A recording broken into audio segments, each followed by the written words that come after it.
Hey guys, welcome to my channel and welcome to today's video. My name is Rebecca, and if you're new here, I post videos all about luxury, beauty, lifestyle, so if you're into that kind of content, then definitely hit the subscribe button so you don't miss any of my future videos. And in today's video, I'm going to be doing some planning for the month of May in my Louis Vuitton GM agenda.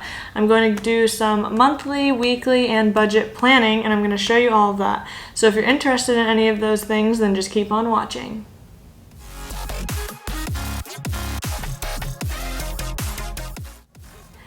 Alright, so if you saw my unboxing video of this, I did mention in that I would be doing some planning videos for the month of April. However, we're now in May and that did not happen. And the main reason for that is I wanted to kind of get a better flow of using this and see how it was going to work for me before I started doing planning videos. So today I have my flow going so I can show you guys. So when you open her up, right now I'm not using it probably as much as I would once life is more normal. I'm still working from home, so I don't have as much going on as I would had, if I was going back and forth to work. But you do have pockets over here, just in case you aren't familiar. You have some secretarial pockets, a slip pocket, and then you have the rings, and you have some more, just one other like slip pocket in the back, and then, a little tiny pocket here. Let me move this so I have to write at an angle. And now my one con that I've noticed with this, and this is like any ring bound planner, is that when you're trying to write here, if you're a righty, it gets a little bit tight and my writing doesn't look as neat in this column. And I guess if you were a lefty, it would be this page. So it is what it is though. This one's definitely not as bad as like the MM because the pages are narrower. I feel like this one's a little bit easier. Now you could always take these out and do your planning, on the table and then stick it in. I know I see a lot of people doing that, but for my instance, it's fine to leave it, and just try to write as best I can. So Monday I have to do, so usually the way I group this, let me just tell you, is my top row is like work, middle is personal to-dos, and the bottom is usually where I put my workouts or what I intend to do for that day. Now, once I have my school stuff starting back up, I will probably just keep my workouts in the personal tab and then maybe just put some school stuff down there. So, not too bad. So I hope you can see this. So Monday, I'm just writing down one of my known to-dos. So usually all I do is just do a little bullet and I write down whatever the task is, and then when I actually complete the task, I will check it off, or if I have to move it, I'll do like a red arrow and then I move it to somewhere else. So then on Tuesday, I know I have a to-do.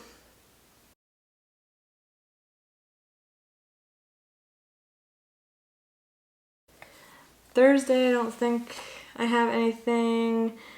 Friday, nothing yet. So usually I won't know like what my work stuff is until the day before a lot of times, just because things kind of come up. I don't really have like a set, every week this is what I do. I do have some tasks that are like that, but it's not stuff I really need to write down, and I won't know if I have to do it until, the day before or whatever. So then Monday, I'm thinking about my personal to-dos. I don't think I really have I know. I do have to mail out a sale I made on Poshmark.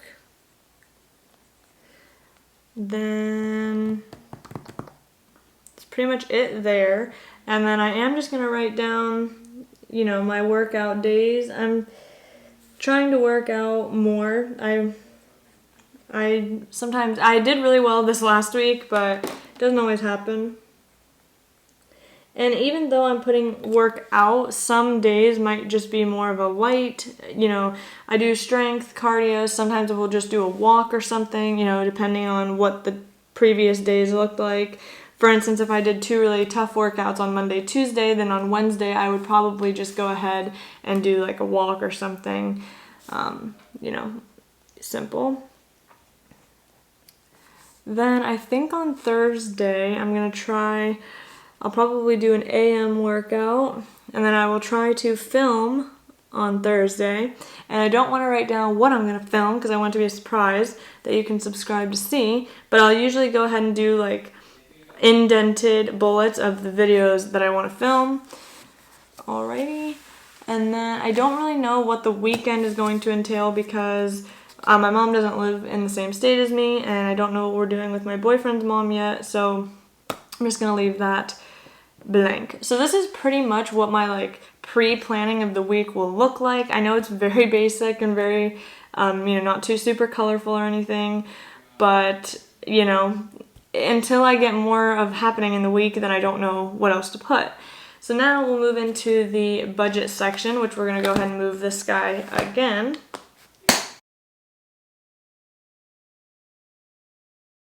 And then we will take our budget sheets. So this is what it looks like in the planner, like I showed you guys. And you have your monthly on this side and the actual calendar here. And then I also bought these are printables, and then I bought this printable too, which is like an undated version. Technically this is also a monthly planner, but what I do with this is I do it by paycheck. So I do split up all my bills between paychecks just because it makes it a little bit easier, and then I like to know what money needs to come from what check, especially because I am bi-weekly pay, so it's not always the same every single month. So first what we'll do is take our monthly. So I know that I did get paid on April 30th, and then I'm gonna get paid May 14th and May 28th. However, I'm not gonna count the 28th as a May paycheck because that's basically just gonna have to cover the first 2 weeks of June. So that's the same deal with April 30th. So I'm accounting for it here. And I'm gonna write down this, and then I also will write down the 5/28 paycheck, but what I do is I will write paycheck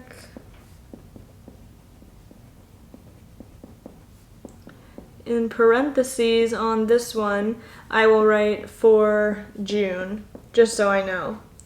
And I'm not going to write the amounts because in my opinion it doesn't help you to see my amounts, because if you're not making what I'm making, then what the heck difference does it make?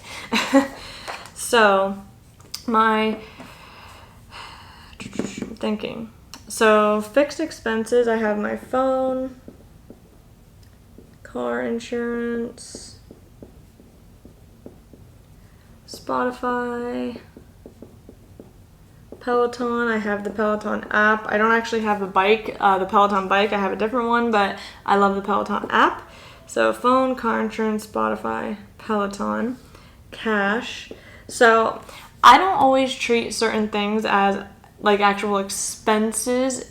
So I put cash here, and you might be thinking, well, that's not really an expense. But like I mentioned to you, I do like to keep some cash out of the bank. That way, if I'm valeting or something, or I just need cash, it's always good to have a little bit. So usually every paycheck, I will just take out like $20, and then if I don't use it, I just save it and, keep it that way. So I do treat that as an expense. I have found that the best thing for me for budgeting, while I still don't ever perfectly hit my budget the way I need to, I'm still working on it. I find that if I don't account for savings as an expense, I won't do it. It's hard for me to just leave the money sitting if I don't have it like designated for something. So you will see that is how I utilize like sinking funds. So anyway, I need to just pull up I have a spreadsheet that has everything, so that way I can easily reference it. Okay, and then I have to put my variable expenses over here too, because all my sinking funds are pretty much going to take up the other. So I'm going to go ahead and put gas, grocery, entertainment. I do take a little bit out for entertainment. And then I also do a little bit for miscellaneous, just because you never know if you are going to need something randomly that you didn't budget for. So yeah, that is it for all my like fixed expenses. Now, I do treat my like housing expenses, like mortgage, HOA, all that, I treat it differently because basically I have enough saved for a month ahead. So I have like a housing fund. It's basically like a sinking fund. I know it's not the traditional way you use a sinking fund, but it really does work for me. So I have a bunch. So we have housing fund. I have my emergency. I save for vacation because I do love to travel. Me and my boyfriend love that, and you know, I want to budget for that. That way, if we want to do something, I have a little bit of money set aside to be able to do so. Then we have my IRA. Hair, every time I have my hair appointment coming up, a few paychecks before, I will just take a little bit out. Again, this just makes it easier so that when my hair appointment comes, I'm not like, oh my god, where am I going to pull the money from? Same goes with the dentist. Then I have my house emergency, which is separate from my regular emergency.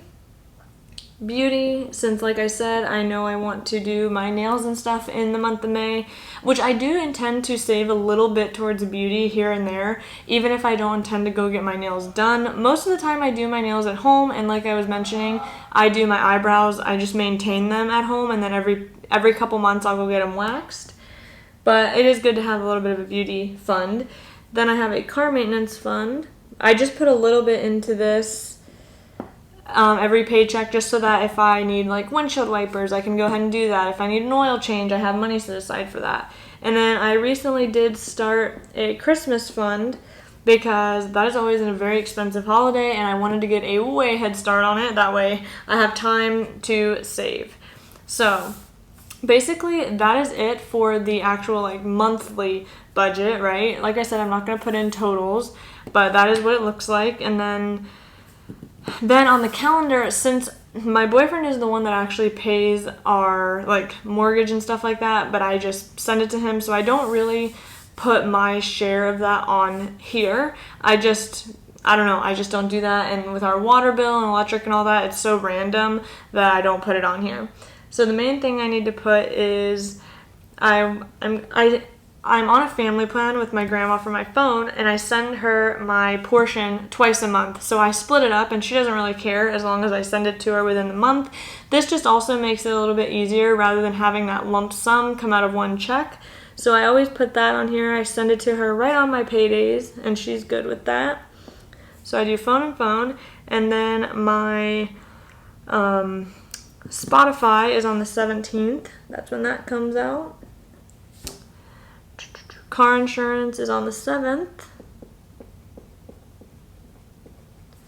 And then my Peloton, when was that coming out? They changed my date on that. I'm pretty sure they are taking it out on the 6th now. I don't know why they changed it, but it is what it is. So that is it.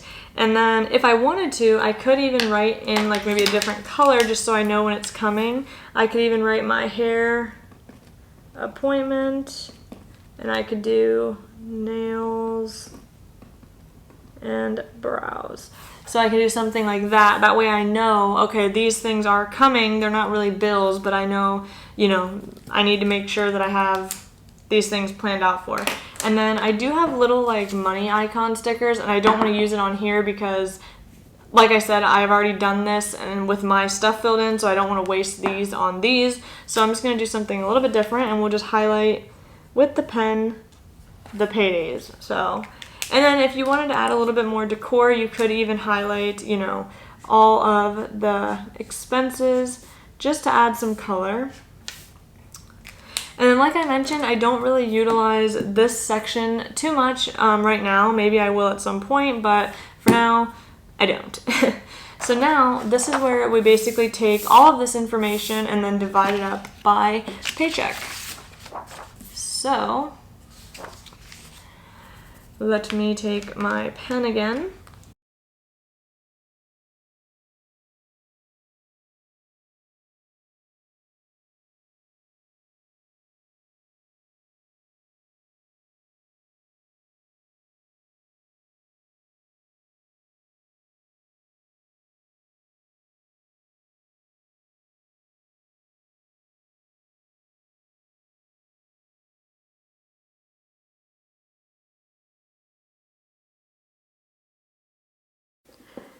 And one of the main reasons I like to have like my monthly estimate is because sometimes, especially with my sinking funds, the amounts that go to certain things may change by the time I actually get to the specific paycheck, especially if an unexpected thing came up.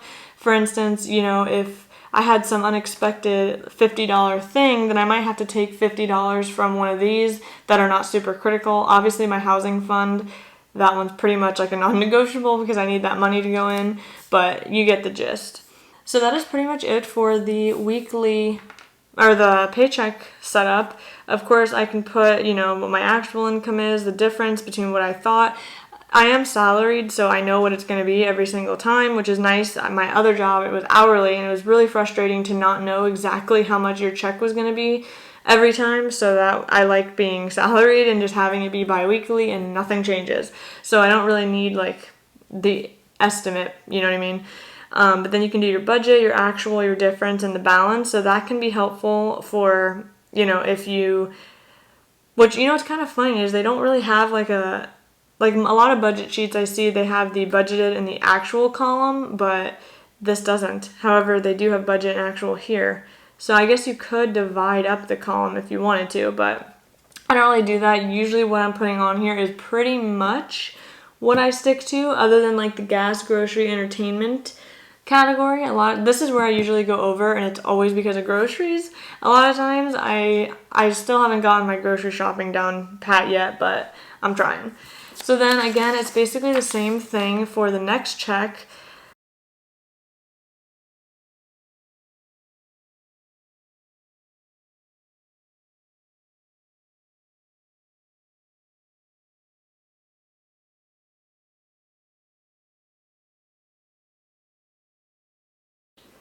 So usually what I do for my anything that's not technically like a fixed amount, I write it in pencil initially, and then once I actually, like when I'm doing my sinking funds and I'm moving things around, I will go ahead and write in pen what I actually moved, and then I will go ahead and write the date in red. That way I know I did it.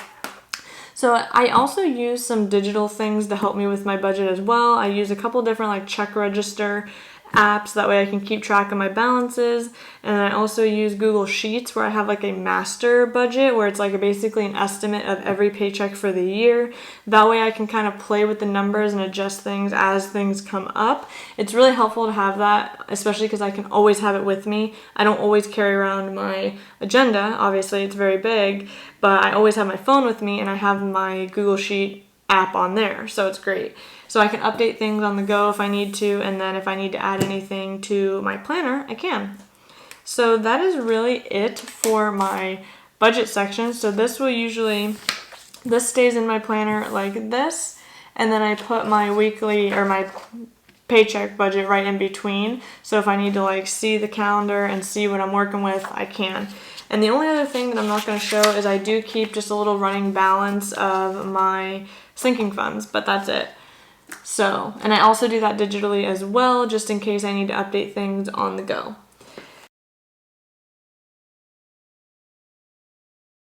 So now let's move back into the planner. And this is where we will jump to now the fitness section. And basically what I'm going to do here, and I'm going to speed through it for you guys, but I basically just take these number stickers, and then I'm filling in all of the days of the month. So it's a little bit tedious, I will admit, but it looks nice. So I'll go ahead and write in May 2021, and then I'll just go ahead and start filling in all these little date dots.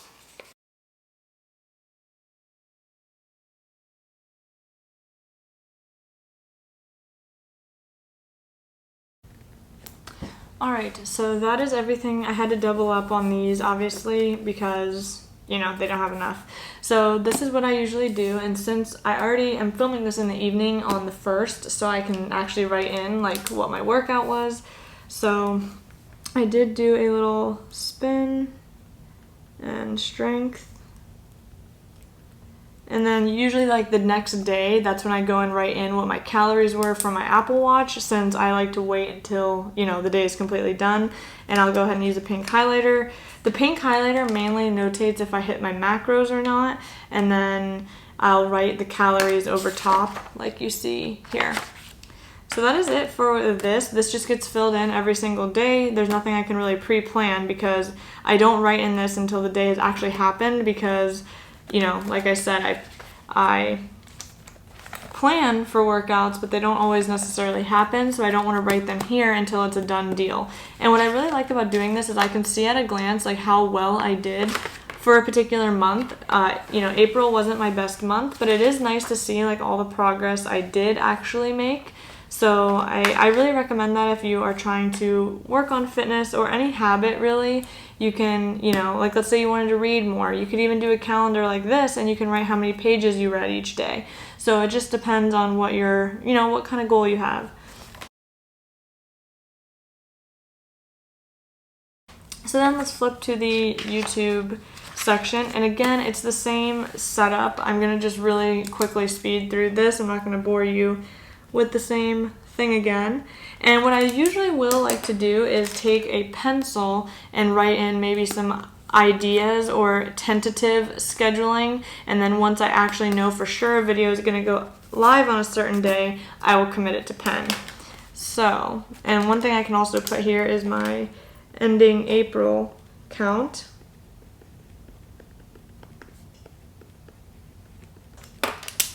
So again, I'm just using these same exact stickers and doing the whole same spiel.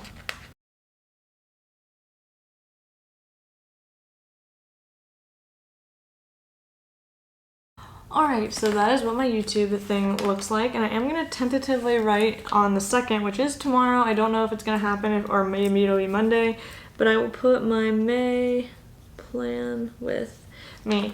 And then I can obviously fill in some other like tentative scheduling. I'm not gonna do that on camera because I don't want to give it away, but I will go ahead and like fill in some tentative video ideas and dates. I usually shoot for at least one video a week because I do work full-time and I have school going on usually, so one is what I can usually commit to. So that is really it for my YouTube section, and that really is it for the whole planner.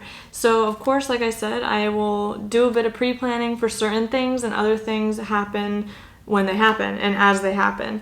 And I know this is a very minimal setup. This is pretty much the gist of the stickers that I do.